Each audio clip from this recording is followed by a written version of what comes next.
इस वीडियो में हम देखने वाले हैं टाइमिंग एंड कंट्रोल और कंट्रोल यूनिट। कंट्रोल यूनिट जो एग्ज़ाम में कई बार पूछा जा चुका है, आप जैसे कि आप देख सकते हो। ठीक है, तो देखते हैं कंट्रोल यूनिट का starting.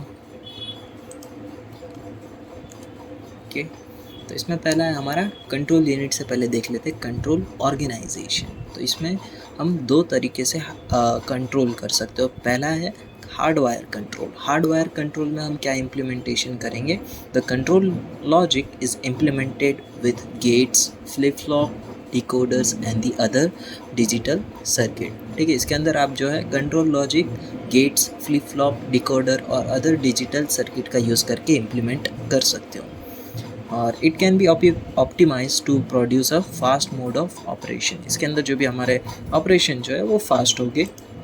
Okay, it requires change in wiring among the various component if the design has to be modified और चेंज। अगर आप डिज़ाइन चेंज करते हो या फिर मॉडिफाइड करते हो तो फिर उसकी जो भी वायरिंग है और उसके कंपोनेंट है वो भी चेंज हो जाएंगे। ठीक है, अब नेक्स्ट देखते हैं दूसरा कंट्रोल, वो है माइक्रो प्रोग्राम कंट्रोल ऑर्गेनाइजेशन। तो देखते हैं इसमें क्या है। The control information is a store in a control memory. जो भी हमारी कंट्रोल इन्फॉर्मेशन है उसे हम कंट्रोल मेमोरी के अंदर स्टोर कर देंगे। और control memory is program to initiate the required sequence of a micro operation. Control memory को प्रोग्राम क्यों किया गया है? ताकि आप जो है जो भी दिए गए सीक्वेंस ऑफ माइक्रो ऑपरेशंस हैं उन्हें सीक्वेंस में आप इनिशिएट या फिर एग्जीक्यूट कर पाओ। Any required changes or modification can be done by updating the microprogram in control memory। अगर आपको कुछ भी इसमें जैसे चेंजेस कर रहे थे, अगर आपको इसमें कुछ चेंजेस करना है तो आप क्या करो, माइक्रो प्रोग्राम के अंदर चेंजेस करके उसे अपडेट कर दो और फिर ये जो भी आपने चेंजेस किए हैं वो इसके ऊपर भी अप्लाई हो जाएंगे इन द कंट्रोल मेमोरी। तो ये था हमारा कंट्रोल ऑर्गेनाइजेशन। अब देखते हैं control unit of a basic computer. तो इसके अंदर हमें इंस्ट्रक्शंस रजिस्टर हम लेंगे। ठीक है, इंस्ट्रक्शन रजिस्टर जिसके अंदर 0 से 11 बीट हमने यहाँ पे डिवाइड कर दिया और बाकी की सभी बीट्स को हमने डिफरेंट रखा है 1 1 करके। और यहाँ पे आएगा कंट्रोल लॉजिक गेट्स। ठीक है, क्योंकि हम कंट्रोल यूनिट देख रहे हैं इसके लिए यहाँ पे आएगा कंट्रोल लॉजिक गेट्स। इसके ऊपर से हमें पता चलेगा कि कौन सा इंस्ट्रक्शन जो है वो एग्जीक्यूट हो रहा है। ओके, और अब यहाँ पे हम ले रहे हैं 4 bit sequence counter. Sequence counter हमने क्यों लिया है? क्योंकि यहाँ पे कोई पर्टिकुलर टाइम के लिए जो है पर्टिकुलर ऑपरेशन जो है वो एग्जीक्यूट होना चाहिए, यानी पर्टिकुलर इंस्ट्रक्शन जो है वो एग्जीक्यूट होना चाहिए। तो उसके लिए हमें यहाँ पे टाइमिंग अप्लाई करना पड़ेगा। अगर टाइमिंग नहीं रहेगा तो कोई भी ऑपरेशन कभी भी अप्लाई हो जाएगा। तो इसके लिए हमें यहाँ पे सीक्वेंस काउंटर का यूज़ करना पड़ेगा for a particular time to execute the particular instruction. Okay, और इसमें हमारे पास 3 सिग्नल है। पहला है इंक्रीमेंट, दूसरा क्लियर और तीसरा है क्लॉक। क्लॉक की वजह से इसमें सिंक्रोनाइजेशन बरकरार रहेगा। और इंक्रीमेंट से हम सीक्वेंस काउंटर को इंक्रीमेंट करेंगे और क्लियर से ज़ीरो कर देंगे। ज़ीरो से हम क्लियर से ज़ीरो कर देंगे सीक्वेंस काउंटर को। ओके, अब हम यहाँ पे डिकोडर का यूज़ करेंगे और डिकोडर की टोटल बिट्स कितनी होगी? 2⁴ दैट इज़ 16, यानी 0 से 15। ओके, तो 4×16 का ये बन चुका है हमारा डिकोडर। और यहाँ से 16 जो है लाइंस वो हम कंट्रोल लॉजिक गेट्स में दे देंगे। ये जो 0 का होगा वो हमारा T0, वैसे ही 15 के लिए होगा T15 और ये सभी के लिए वो T उसका फिर नंबर लिख के आप लिख सकते हो। और यहाँ पे आप इस तरह से भी डिनोट कर सकते हो T0 और T15 को भी। अब ये जो 11 से 0 बीट है वो हम कंट्रोल लॉजिक गेट को एज इट इज़ अप्लाई दे देंगे। ठीक है, और ये जो 3 बिट्स है उसे हम डिकोडर के थ्रू वेरीफाई करेंगे ताकि हमें पता चले कि कौन सा यहाँ पे ऑपकोड जो है यानी ऑपरेशन जो है वो परफॉर्म हो रहा है। ठीक है, यहाँ पे 3 बिट है तो इसके लिए हम 2⁵ यानी 8 होगा। इसके लिए यहाँ पे हमने 3×8 डिकोडर यूज़ किया है। ओके, और यहाँ से फिर आप जो है D0, D1, D2 ऐसे करते करते D7 जो लाइन्स है वो आप इसके अंदर अप्लाई कर दोगे। और यहाँ पे इंस्ट्रक्शंस बीट को हमने अलग से रखा है, दैट इज़ I, और यहाँ पे हम इसको इंडिविजुअली यहाँ पर अप्लाई कर देंगे। और यहाँ से जो है कुछ भी आप अदर इनपुट्स भी दे सकते हो और फिर यहाँ से जो भी डेटा प्रोसेस होकर यहाँ पे हमें आउटपुट मिल जाएगा, कंट्रोल आउटपुट। ओके, अब एक एग्जांपल देख लेते हैं। ठीक है, ये एग्जांपल देखने पे हमें पता चल रहा है ये कौन सा इंस्ट्रक्शन टाइप है। मशीन रेफरेंस इंस्ट्रक्शन, ठीक है। कैसे? क्योंकि यहाँ पे देखो जो भी रजिस्टर और इनपुट आउटपुट रेफरेंस इंस्ट्रक्शन था उसके अंदर 14, 13 और 12 बिट जो है वो 1111 होती है, पर यहाँ पे देखो 001 है, ठीक है। तो ये क्या है, हमारा मेमोरी रेफरेंस इंस्ट्रक्शन है, ठीक है।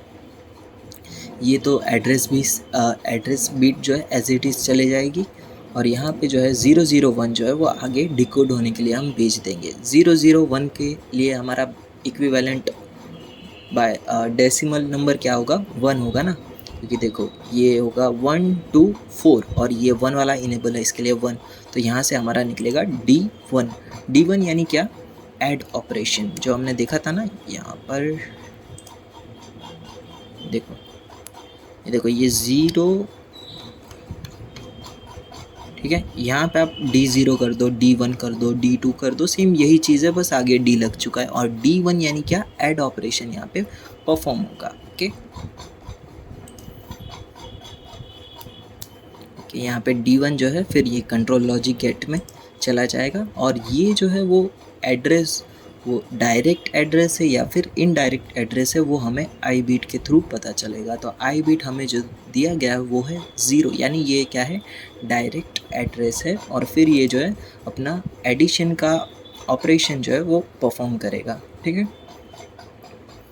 आप यहाँ पर कंट्रोल यूनिट की पूरी थियरी लिखी गई है, आप जो है आप अपने हिसाब से भी बनाकर लिख सकते हो। पहले डेफिनेशन लिखो अगर हो तो, फिर उसका यूज़ लिखो, फिर उसके अंदर कौन कौन से कंपोनेंट यूज़ हुए वो लिखो, और अगर और भी आपके पास टाइम है तो वो क्यों यूज़ किए वो भी लिख दो, और फिर जो भी डेटा यहाँ पे आपने एग्जाम्पल लिया है वो पूरा उसका फ्लो आप लिख दो, यानी कैसे वर्क कर रहा है वो लिख दो। इसके अंदर कुछ सिलेक्ट लाइन तो नहीं है, तो फिर टेबल बनाने की ज़रूरत नहीं है। ओके, तो ये सब थियरी आप अपने हिसाब से लिख दो। अब देखते हैं टाइमिंग साइकिल, ठीक है। अभी हमने सीक्वेंस काउंटर अप्लाई किया ना, तो इसके लिए हमें टाइमिंग साइकिल भी अप्लाई करनी होगी। इसका मतलब क्या आता है, D3 T4 सीक्वेंस काउंटर को आप 0 कर दो, यानी D3 और T4 के दौरान अगर ये D3 और T4 1-1 होते हैं तब आपको सीक्वेंस काउंटर जो है वो क्लियर कर देना है। यानी क्या, D3 T4 जो है अगर 1-1 है तो आपको सीक्वेंस काउंटर को 0 कर देना है। तो ठीक है, देखते हैं, पहले हम क्लॉक अप्लाई कर देते हैं। क्लॉक हमने अप्लाई कर दिया, एक छोड़ के यहाँ से T0 से लेकर T15 तक जाएगा, ठीक है। ये T15 तक जाएगा, पर अभी हमने T5 तक ही रखा है। अब यहाँ पे T0 जो है यहाँ पे स्टार्ट होगा और यहाँ पे अप जाएगा, और जहाँ पे ये T0 आता है तो फिर यहाँ से फिर वो डाउन चले जाएगा। ओके, यहाँ पे हमने T4 तक रखा है क्योंकि यहाँ पे T4 है, इसके लिए यहाँ पे T4 पर ही ख़त्म कर दिया। अब देखना T1 आया, T1 जो है ये जहाँ से ख़त्म हुआ था वहाँ से स्टार्ट होगा, और ये जो है इसके इक्विवेलेंट T1 मिलने के बाद फिर यहाँ से वो डाउन चले जाएगा। सेम T2 भी जहाँ से इसने छोड़ा था फिर ये यहाँ से अप जाएगा, और T2 यहाँ पर मिलने के बाद यहाँ से ये डाउन हो जाएगा। सेम T3 भी यहीं से, जिसने इधर T2 ने जहाँ से छोड़ा था फिर यहाँ से ये अप ले जाएगा, और जहाँ पे इसका T3 आता है फिर यहाँ से वो डाउन चले जाएगा। सेम T4 भी जहाँ पे इसने छोड़ा था और फिर यहाँ से ये अप जाएगा, और T4 के यहाँ टाइमिंग पर डाउन हो जाएगा। अब हमें D3 लाना है, ठीक है। T4 तक तो आ चुके हैं, अब D3 जो है उसे हमें 1 करना है, ठीक है। अब D3 को आप कहीं से भी, यहाँ पर से हमने T2 से 1 कर दिया है, ठीक है। ओके, तो यहाँ पे हमने D3 को T2 के बाद से हमने 1 कर दिया है। अब हमें सीक्वेंस काउंटर जो है अप्लाई करना है, यानी सीक्वेंस काउंटर को हमें 0 कर देना है। तो यहाँ पे हम एक क्लियर सीक्वेंस काउंटर ले रहे हैं, और ये देखो ये D3 T4 जो है 1-1 होना चाहिए, वहाँ पर हमें सीक्वेंस काउंटर को 1 करना है। तो ये देखो ये परफेक्ट पोजीशन है जहाँ पे T4 भी 1 है और D3 भी 1 है। तो यहाँ पे हमने सीक्वेंस काउंटर को इनेबल कर दिया, यानी 0 कर दिया है। तो यहाँ पे क्या होगा, अब पूरी साइकिल जो है यहाँ पर रुक जाएगी, और नेक्स्ट जो है T0 से फिर पूरी साइकिल रिपीट होगी T15 तक। ओके, तो ये था हमारा timing cycle for D3 T4 sequence counter को 0 करना, और ये सब वही पॉइंट लिखे, ठीक है। आप अपने हिसाब से भी लिख सकते हैं। तो यहाँ तक